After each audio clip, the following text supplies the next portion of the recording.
Alhamdulillah, segala puji bagi Allah hingga kita bisa bertemu di tempat ini.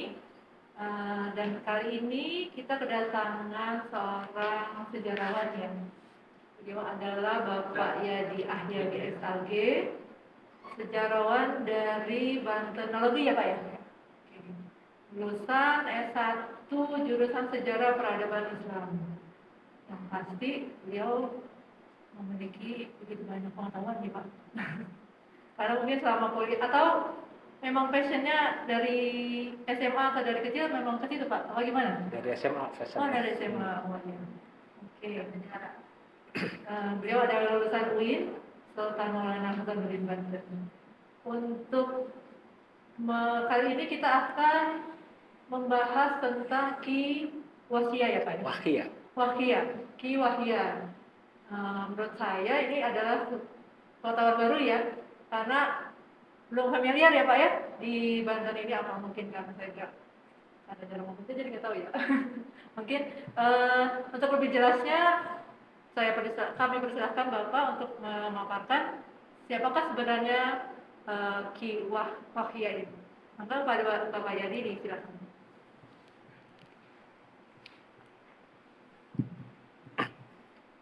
Assalamualaikum warahmatullahi wabarakatuh. Waalaikumsalam. Alhamdulillahirrahmanirrahim. Ini mungkin hari yang kedua saya diundang untuk bedah arsip terkait dengan peristiwa masa lalu di Banten. Terima kasih Dinas Perpustakaan dan Arsip Daerah yang sudah meluangkan waktu dan ingin berbagi pengetahuan terkait dengan peristiwa-peristiwa yang pernah terjadi di Banten. Alhamdulillah, mudah-mudahan ini jalan baik kita untuk memperbaiki struktur masyarakat, ekonomi, birokrat, dan politik di Banten sesuai yang diharapkan. Banten menjadi provinsi ingin mensejahterakan masyarakatnya. Tema hari ini yang diusung adalah salah satu tokoh penting di abad 19, yaitu Ki Wahia, atau masyarakat dikenal dengan Ki Wakia. Kalau masyarakat mengenalnya Ki Wakia, kalau kita melalui melacak informasi tradisi lisan.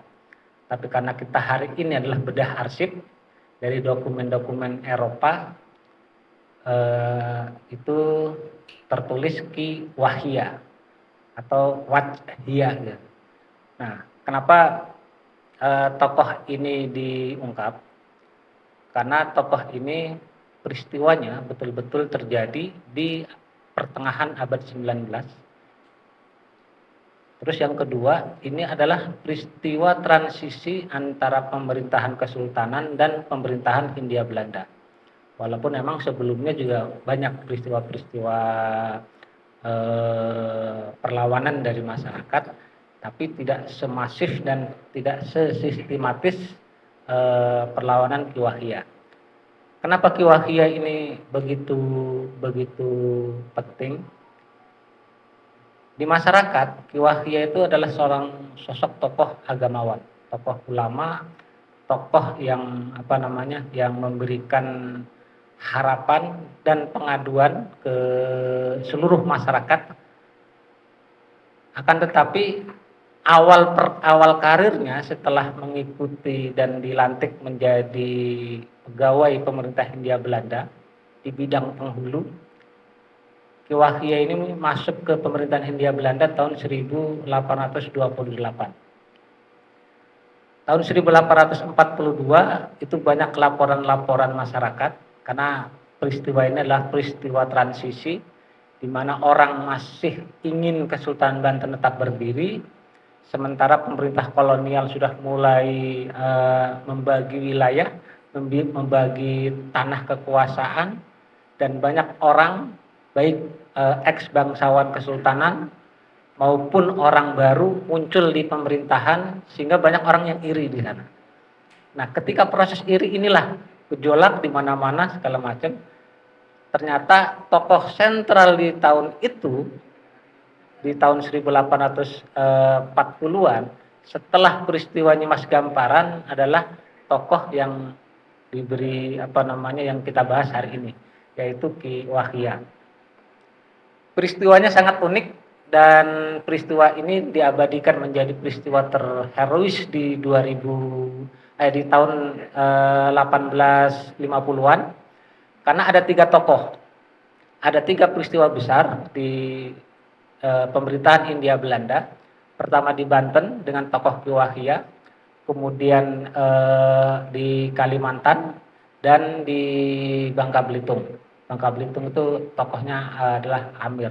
Itu adalah satu arsip dokumen yang dikumpulkan dari para penghulu, dari para lurah, dari para jaro. Ini laporan-laporan kajiannya 2 tahun setelah peristiwa itu terjadi. Sehingga pelacakannya ini betul-betul yang kemudian dijadikan tolak ukur pola pemerintahan Hindia Belanda berikutnya. Kalaupun memang di Banten kemudian di 1888 terjadi geger Cilegon, dan itu jadilah tolak ukur untuk proses aturan pemerintah Hindia Belanda ke masyarakat pribumi. Nah, di peristiwa Ki Wahya ini banyak peristiwa uniknya dan banyak peristiwa lucunya. Bahkan peristiwa-peristiwa yang terjadi peperangannya itu antara pejabat pribumi dan pejabat dan masyarakat yang tokoh-tokoh masyarakat ini saling gontok-gontokan, saling mencari pengaruh, saling mencari kuasa, saling mencari mencari kalau sekarang pencitraan untuk mendapatkan tugas, untuk mendapatkan untuk mendapatkan simpati dari pemerintah Hindia Belanda. Sehingga yang asalnya tidak ada Dewan Wirya Adipati Negara, kemudian salah satu bupati dari Caringin bikin satu Dewan Wira Adi Negara, kemudian juga ada jabatan-jabatan yang tidak penting dipersiapkan. Jadi yang paling banyak terjadi pertempuran itu antara bupati dan pati. Jadi konfliknya. Kenapa antara bupati dan pati? Karena rupanya kalau bupati itu utusan betul-betul yang diutus oleh Hindia Belanda, pemerintah Hindia Belanda. Sementara pati bawahannya itu diambil dari pejabat-pejabat pribumi, pejabat-pejabat pejabat-pejabat yang masa kesultanan, dari setelah genealogi kesultanan. Ini adalah dia menjabat jadi patih. Kalau sekarang mungkin patih itu sekda lah. Kalau sekarang jabatan itu, dan itu dijabat oleh orang-orang pribumi.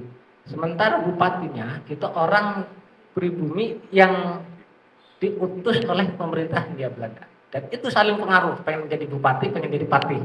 Yang di bawahannya itu terus, nah terjadilah kontok-kontokan, saling adu domba, saling bunuh, saling tikam, dan saling tapi juga ada juga strategi hanya untuk mendapatkan dana dari pemerintah Hindia Belanda. Terjadi pertempuran, terjadi perlawanan, supaya si A ini melakukan perlawanan, memberontak, kemudian dapat anggaran, turun anggaran dari kepolisian, kemudian juga ditumpas, nanti orang ini jadi ini lagi pemberontak lagi, ini jadi pejabat. Jadi rutin kayak gitu. Jadikan sebagai bisnis, peristiwanya dijadikan bisnis untuk mendapatkan keuntungan sesaat. Kenapa? Karena posisi untuk mendapatkan uang saat itu, menjual hasil lada, menjual hasil bumi, itu sudah tidak memungkinkan untuk mendapatkan keuntungan lebih. Makanya ini kemudian oleh pemerintah Hindia Belanda mulai ditata tahun 1851, proses penataan semua birokrat-birokrat di pemerintahan Hindia Belanda, mulailah ada pendidikan. Untuk kalau sekarang SPDN lah gitu kan, pendidikan birokratnya ditempatkanlah di Bandung, posisi wilayah-wilayah untuk menjadikan supaya alur dari pemerintahan Hindia Belanda, pemerintahan Belanda ini senyawa dengan pemerintahan lokal, pemerintahan pribumi. Sehingga disiapkanlah proses-proses pemerintahan seperti itu. Kemudian dari peristiwa-peristiwa yang terjadi, ini hampir rata-rata peristiwanya itu cari pengaruh dari tokoh bangsawan, imam, imam itu tokoh agama dan masyarakat. Keluhan yang paling banyak di peristiwa Ki Wahia itu adalah keluhan kasus tanah dari perusahaan swasta, khususnya di wilayah Cikande, di wilayah Lebak, karena wilayah Lebak dan Cikande ini adalah tanah yang sudah dijual ke perusahaan-perusahaan swasta Eropa, sehingga mereka beban pajak, beban beban upeti itu terlalu tinggi untuk bangsawan-bangsawan pribumi. Sehingga banyak masyarakat yang kemudian mengadukan, pengaduannya itu kumpul semuanya ke tokoh yang namanya Ki Wahia. Sehingga situasi-situasi genting saat itu di arsip-arsip dengan tokoh Ki Wahia ini, catatan-catatan birokratnya saat itu banyak bermunculan dari tokoh Ki Wahia ini. Bahkan peristiwanya lebih heroik dari peristiwa Geger Cilegon. Kenapa Geger Cilegon lebih dikenal? Karena Geger Cilegon itu posisinya lebih muda gitu. Orang masih banyak mengenal karena beberapa tokohnya kemudian jadi pahlawan nasional, diantaranya Ki Samhun. Dan sejaman itu juga sudah mulai ada proses pengkajian dari Sunan Nugroho ketika kasus Geger Cilegon, dan tokohnya bersamaan masanya dengan Syekh Nawawi Al-Bantani, sehingga lebih booming peristiwa Geger Cilegon itu dibanding tokoh Ki Wahia. Nah, tokoh Ki Wahia ini sebenarnya lebih kalau Geger Cilegon itu peristiwanya hanya peristiwa Cilegon, tapi kalau Ki Wahia itu peristiwanya sebanten. Sebanten peristiwanya. Tangerang, Pandeglang, Lebak, Serang, Cilegon itu semuanya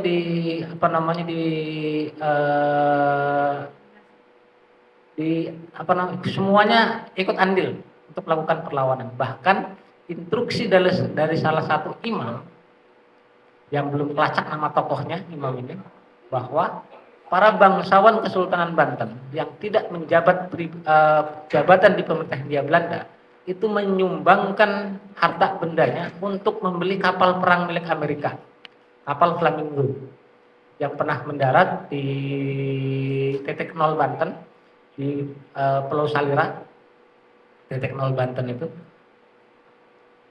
itu tahun 1832 kapal Flamingo ini pernah mendarat. Itu dibeli oleh oleh orang Banten untuk melakukan perlawanan terhadap Belanda. Kenapa? Karena dibujuk oleh orang Inggris dan terbeli. Dan makanya perlawanan itu yang sangat terus. Sehingga Belanda juga membuat satu pasukan khusus lagi untuk melawan itu dengan digelar Jalaskar.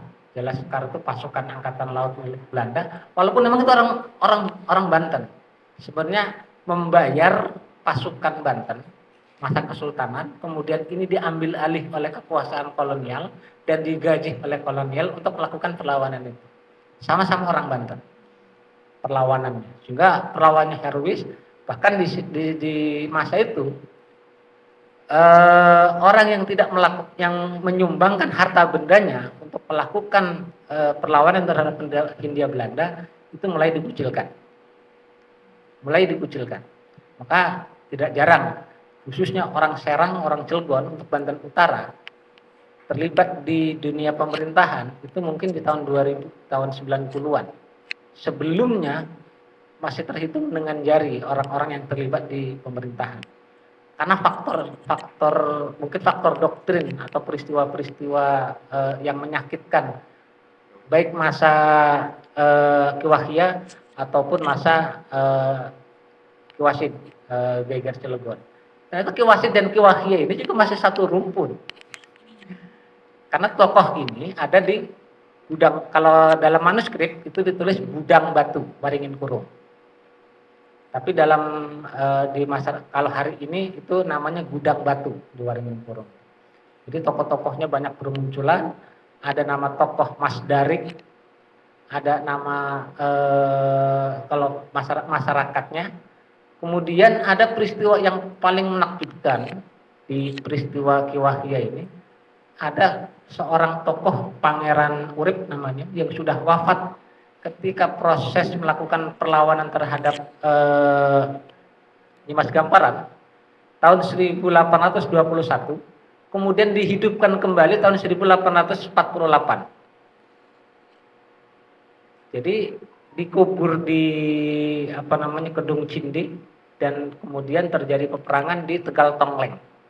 Tegal Tongleng itu di Tak-Takan belakang Kopassus, sekitar itu. Itu peristiwa yang paling heroisme.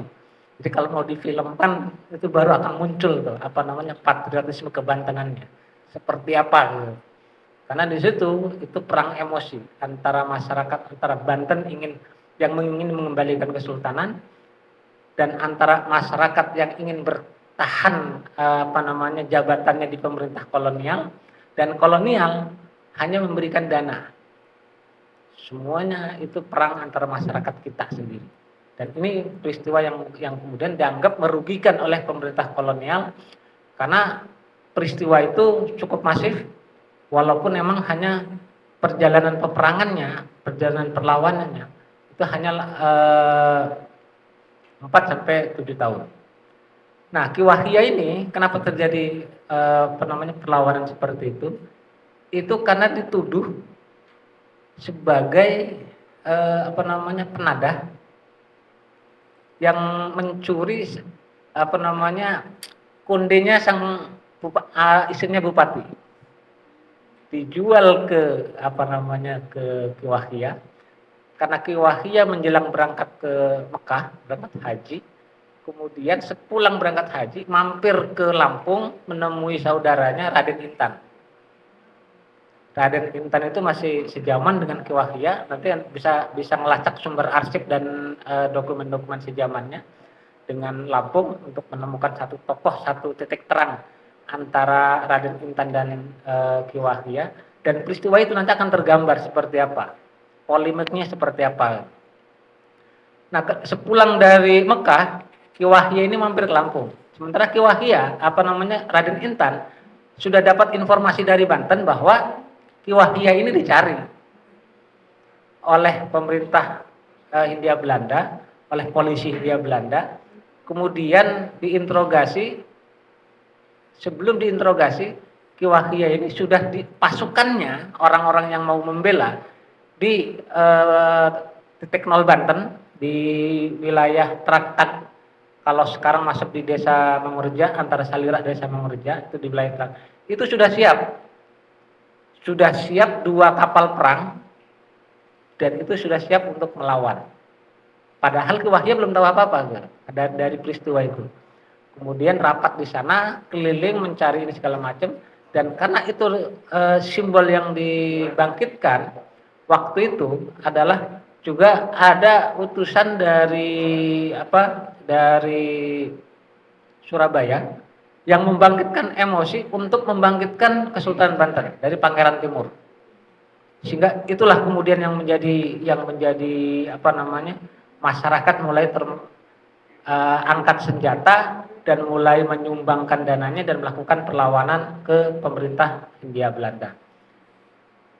Nah, kembali ke yang orang yang sudah mati tadi, yang sudah mati pada tahun 1821 itu dihidupkan kembali untuk melawan Ki Wahya.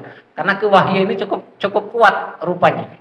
Sehingga ada orang sakti yang mampu menghidupkan orang mati. Namanya Pangeran Urip, dikubur di Kedung Cindi. Kedung Cindi itu belakang Kecamatan Kesemen.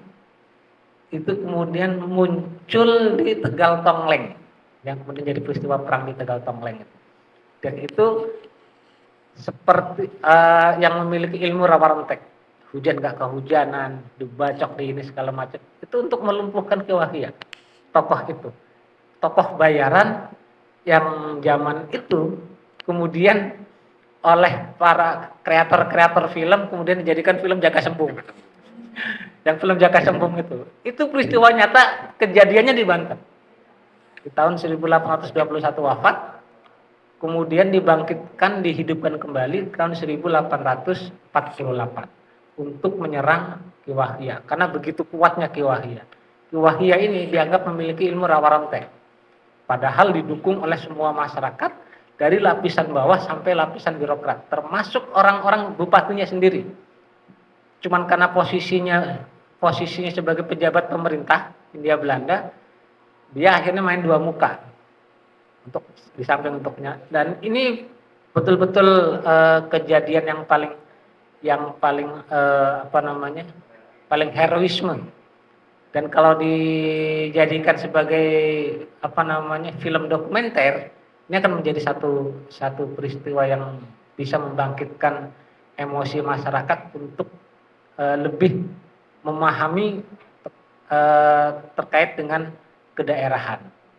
Jadi tokoh Ki Wahya ini kemudian menjadi tokoh sentral peristiwa abad 19 sebagai tokoh yang kemudian menjadi pasca perlawanannya itu menjadikan satu pijakan untuk pemerintah Hindia Belanda menata birokrasi, menata hak guna tanah, menata semua itu ditata pasca peristiwa tiga tokoh di Indonesia. Salah satunya adalah Ki Wahya. Jadi itu peristiwa ininya. Nah, ini tentang peristiwa Ki Wahyanya. Nah, bagaimana cara melacak tokoh Ki Wahya? Ini banyak dokumen-dokumen. Kalau kita ketik Wahya, pertama ketik Bantam dulu. Karena kalau kita melacak di Arsip Nasional, itu semuanya tulisannya udah miring, kertasnya udah pada bolong, letter, bahasa asing kita udah nggak kenal, nggak paham. Sebenarnya orang-orang Eropa ini terbitan tahun 1856, bawahnya 59. Jadi 9 tahun pasca peristiwa itu baru diterbitkan. Jadi 2-3 tahun untuk melakukan pelacakan informasi terkait dengan peristiwa itu. Beda dengan Geger Cilegon. Kalau Geger Cilegon peristiwanya 1888, pelacakannya 2 tahun berikutnya. 1890, 1889 1 tahun. Oleh Senuk Kugurannya yang mimpin. Kalau ini yang mimpin tadi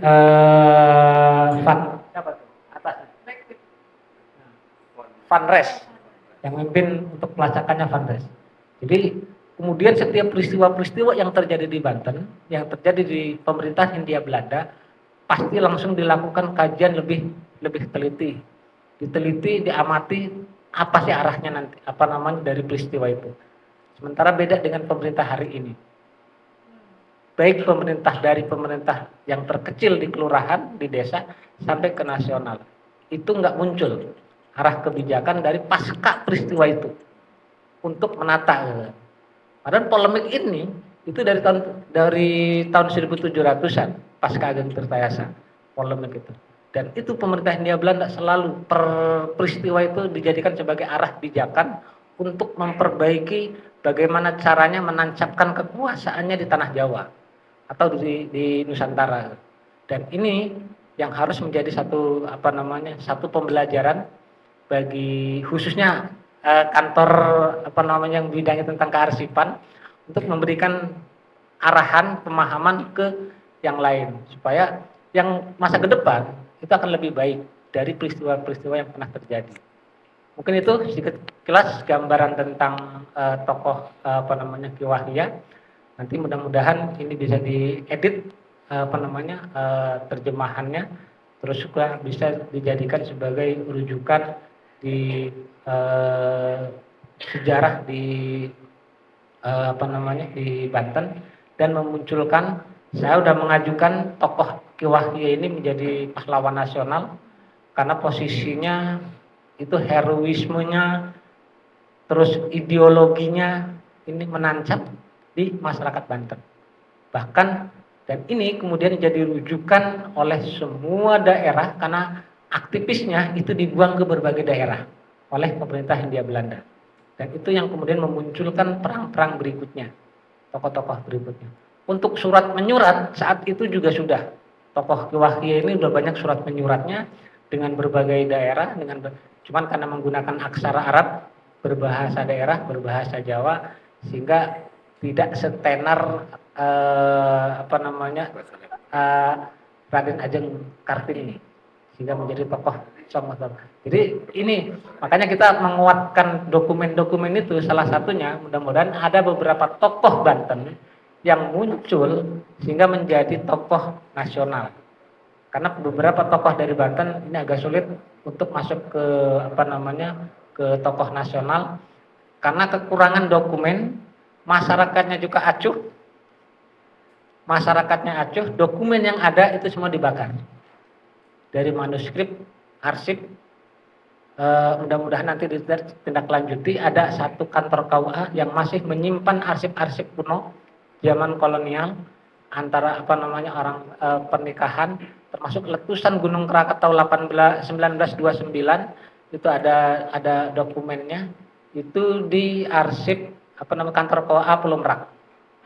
Mudah-mudahan nanti bisa dilacak kita melacak arsip di Eropa, sementara arsip di daerah sendiri yang masih ada di masyarakat gitu, yang mungkin transportnya masih lebih murah, ini belum terselamatkan. Mudah-mudahan bisa terselamatkan sehingga informasi apapun terkait dengan Banten dari masa ke masa memiliki titik terang dan bisa menjadikan cermin untuk memperbaiki hari ini dan menatap masa depan yang lebih baik. Mungkin itu, terima kasih. Karena ada jawab. Assalamualaikum warahmatullahi wabarakatuh. Terima kasih Pak Yadi atas pemaparannya. Mungkin Pak Asep ada pertanyaan atau dari teman-teman yang lain, silakan jika ingin bertanya. Enggak, Pak Asep mungkin. Terima kasih banyak Pak Yadi atas pemaparannya.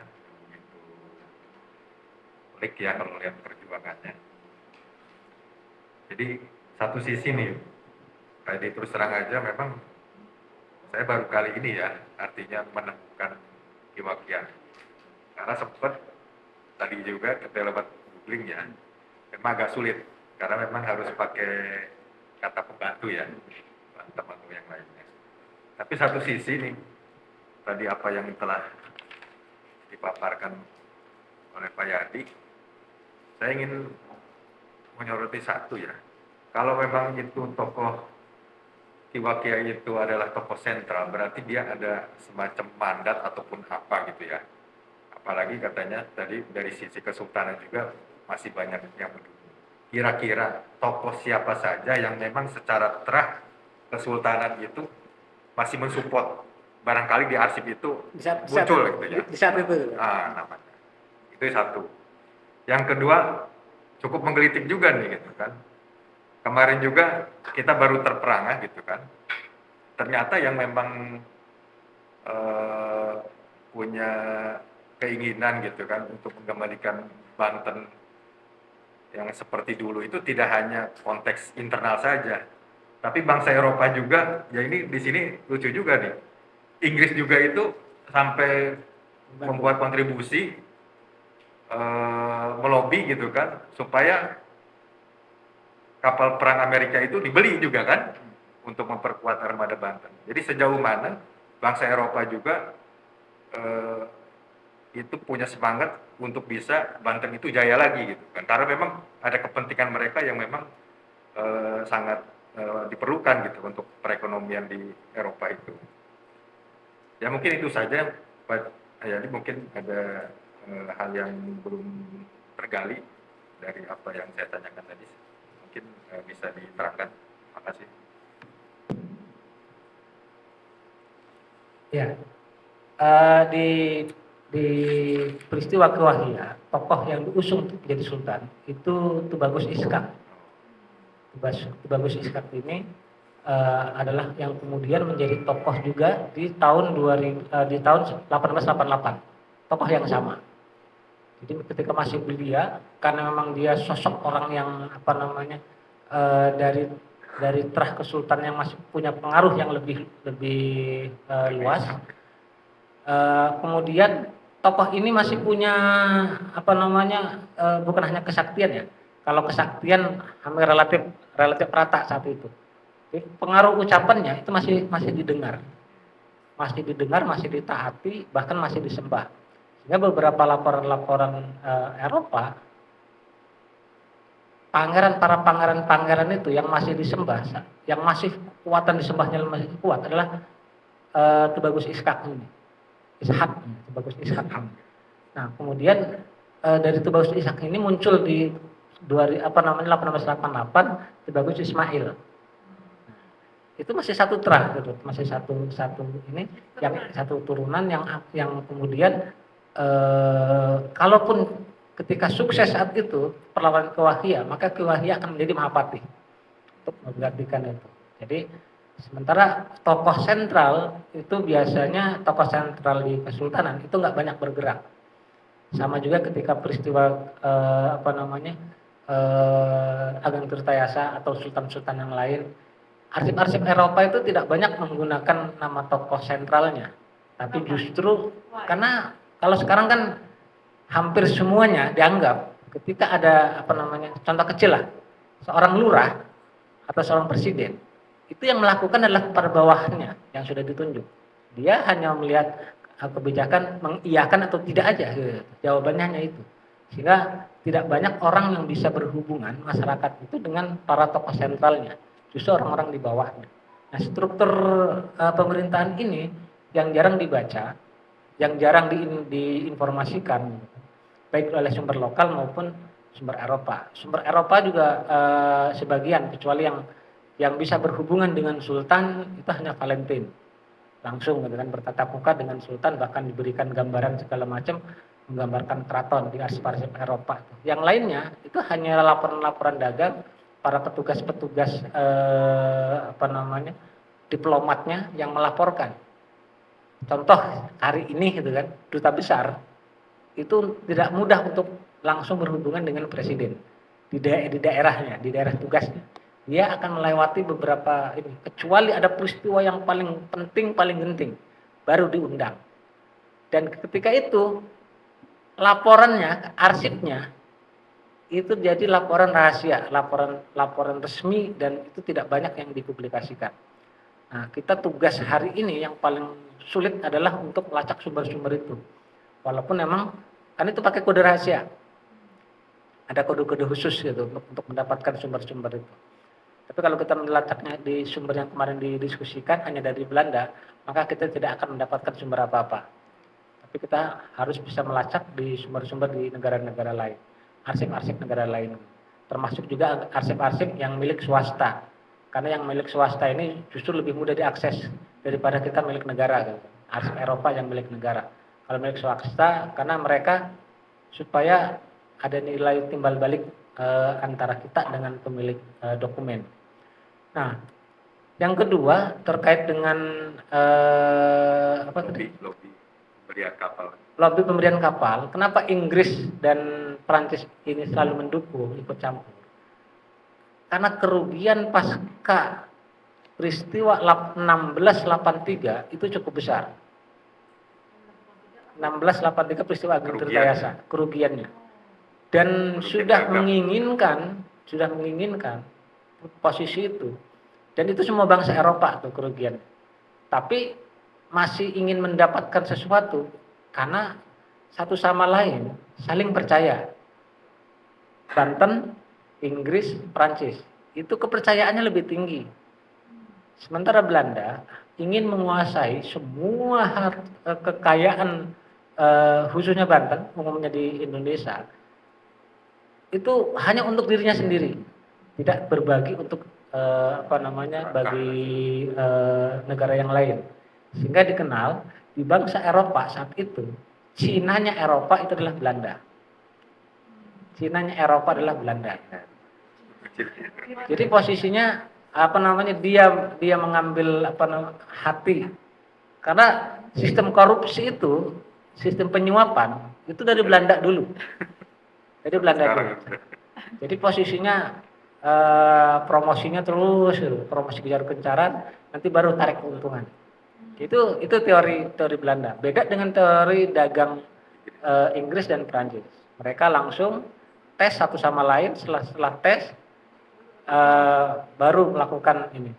Jadi melalui tahapannya itu lebih dianggap lebih apa namanya, lebih Clear lah. berlogika lah ya.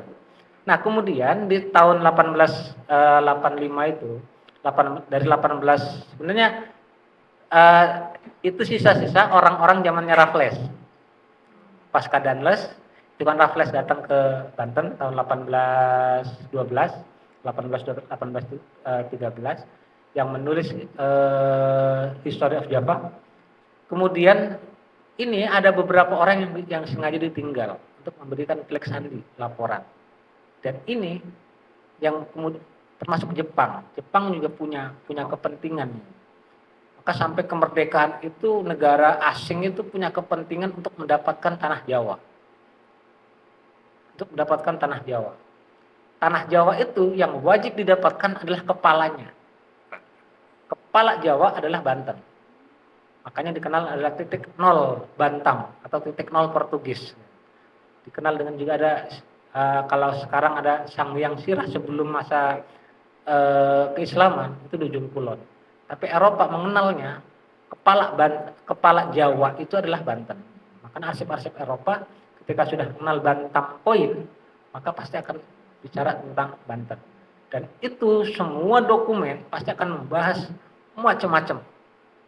Tergambarkan bagaimana sifat masyarakatnya, bagaimana bentuk rumahnya, bagaimana sarapan paginya, itu tergambarkan. Di abad 19 itu dokumen lebih leluasa. Berwisatanya seperti apa, terus cara mancingnya juga seperti apa. Jadi banyak dokumen-dokumen yang menjelaskan. Karena pemerintah Hindia Belanda karena merasa lebih tenang posisinya, itu sudah banyak wisatawan dari Eropa yang mengunjungi Banten untuk melihat